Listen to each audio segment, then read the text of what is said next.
pembelajaran, alangkah baiknya kita berdoa terlebih dahulu ya. Siap, baca doa mulai.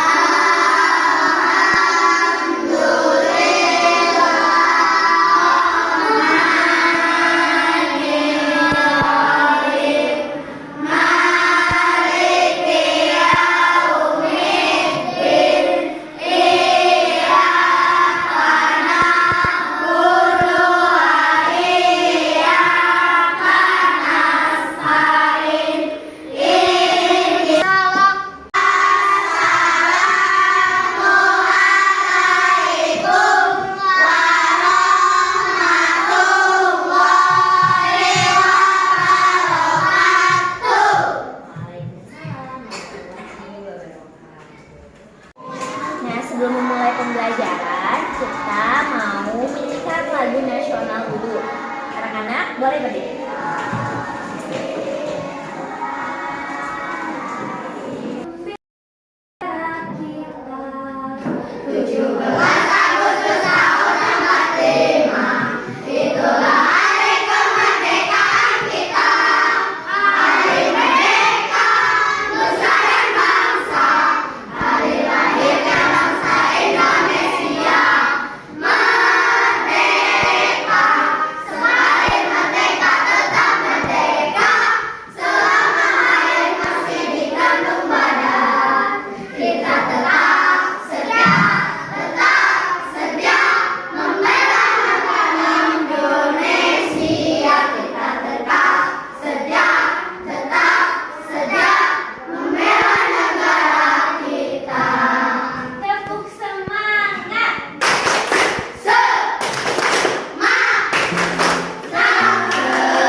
Pembelajaran IPAS fase B kelas 4 bab 5 topik 1. Boleh sekarang anak-anak bukunya dikeluarin.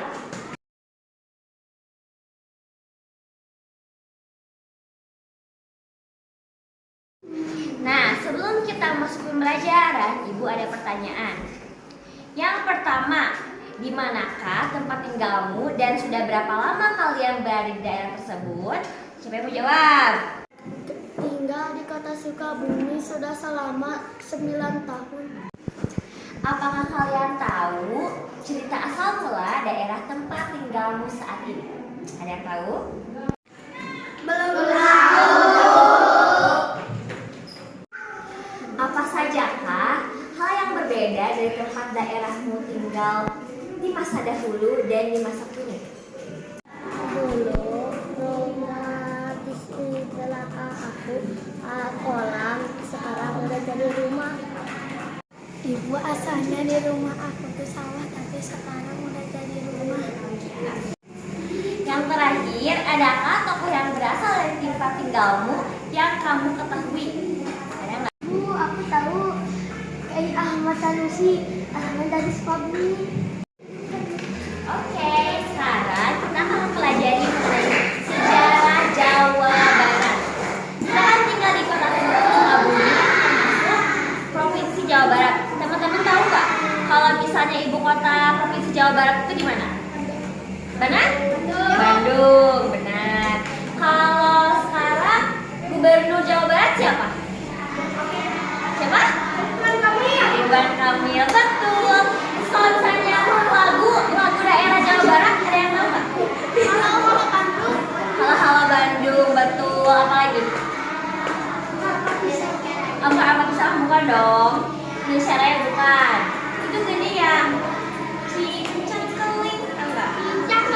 Nah, Cincangkeling. Terus Manuk Dadali, tahu nggak? Itu lagu dari daerah Jawa Barat juga. Barat merupakan jantung budaya Sunda atau biasa disebut dengan Tatar Sunda atau Pasundan. Nah, bersama dengan Provinsi Banten, meskipun banyak pendatang yang menetap dan tinggal dari berbagai suku bangsa lainnya di Indonesia, terutama di wilayah. Selanjutnya Kerajaan Tarumanegara. Jawa Barat pada abad ke-5 merupakan bagian dari Kerajaan Tarumanegara. Prasasti peninggalan Kerajaan Tarumanegara banyak tersebar di Jawa Barat. Di antaranya ada 7 prasasti yang ditulis dalam aksara Uni atau aksara yang digunakan dalam masa Pallawa India dan digunakan dalam bahasa Sanskerta yang sebagian besar menceritakan para raja Tarumanegara. Kerajaan Tarumanegara kekuasaan di bagian barat Pulau Jawa dari ujung kulon sampai Kali Selayu dilanjutkan oleh Kerajaan Sunda yang salah satu prasasti dari zaman Kerajaan Sunda adalah Prasasti Kebon Kopi II. Jadi Kota Bogor. Ada yang pernah ke Bogor? Bogor, nah? Nah, selanjutnya pada abad ke-16 Kesultanan Demak tumbuh menjadi saingan ekonomi dan politik Kerajaan Sunda. Pelabuhan Cirebon telah menjadi kota Cirebon lepas dari kerajaan. Selanjutnya pada abad ke-17 VOC atau Belanda melalui VOC memasuki Jayakarta. VOC 6 tahun 2010 tentang hari jadi pemerintah Provinsi Jawa Barat menetapkan tanggal 19 Agustus sebagai hari jadi pemerintah Provinsi Jawa Barat. Nah, namun pada 1945, tepatnya tanggal 27 Agustus, Jawa Barat menjadi negeri Pasundan yang merupakan salah satu negara bagian dari Republik Indonesia Serikat. Tokoh yang berperan penting dalam perkembangan daerah Jawa Barat. Ada yang tahu nggak? Ini siapa? Bukan. Siapa? Pas. Ini siapa? Benar. Ini siapa? Ini? Ada yang tahu? Ini? Nggak tahu. Oke, kita pelajari. Yang pertama namanya Raja Purnawarman. Udah belajar? Ya. Kerajaan Tarumanegara mencapai masa kejayaan pada masa pemerintahan Raja Purnawarman. Nah, Raja Purnawarman dikenal sebagai raja yang gagah, berani, dan berperan penting dalam memajukan kerajaan Tarumanegara dengan membuat saluran air, sungai, Candrabaga, dan saluran Goma. Oke. Yang kedua, ada Prabu Siliwangi, udah pernah tahu ya? Nah, kejayaan kerajaan Pajajaran mencapai puncak kejayaan pada saat masa kepemimpinan Sri Baduga Maharaja atau kita kenal sebagai Prabu Siliwangi. Pengaruhnya yang terlihat berkembang di sekitar pelayaran serta perdagangan karena pada masa itu kerajaan Pajajaran mempunyai 6 pelabuhan penting, yaitu ada Sunda Kelapa, ada Kontang, Tanggara, Pelabuhan Banten, Cigede, dan Pamanukan. Sunan Gunung Jati. Nah, periode Syekh Hidayatullah atau Sunan Gunung Jati pada tahun 1479 sampai tahun 1568 memimpin Kesultanan Cirebon. Merupakan masa perkembangan sekaligus masa kejayaan Islam di Cirebon. Pada masa itu, bidang politik, keagamaan, dan perdagangan maju dengan pesat. Sultan Ageng Tirtayasa. Masa Sultan Ageng Tirtayasa pada masa bertahtanya di tahun 1651 sampai 1682 dipandang sebagai masa kejayaan Banten.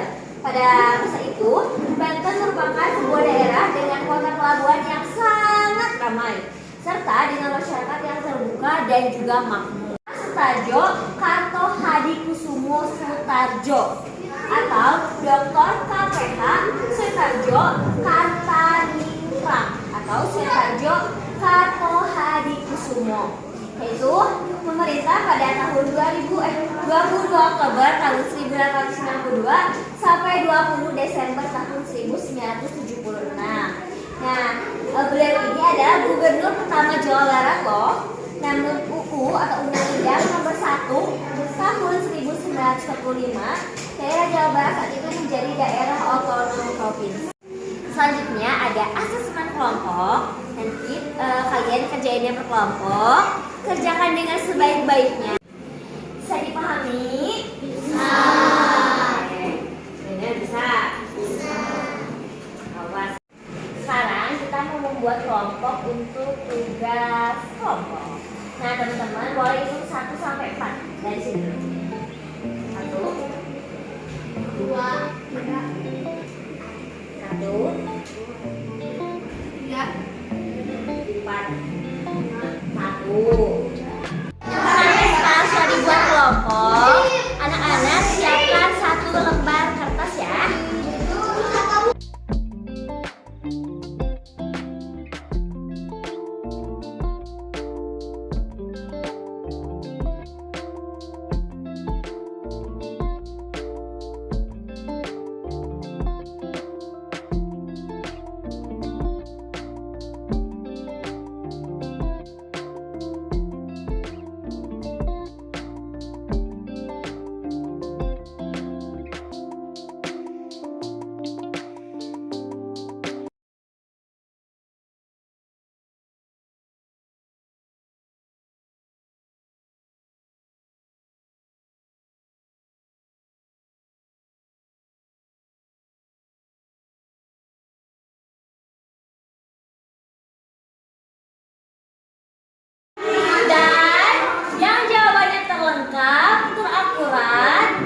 Adalah kelompok 4. Alhamdulillahirrahmanirrahim, pembelajaran hari ini sudah selesai. Semoga mengenai sejarah daerah tempat tinggal yang kita pelajari dapat bermanfaat untuk kehidupan kita selanjutnya.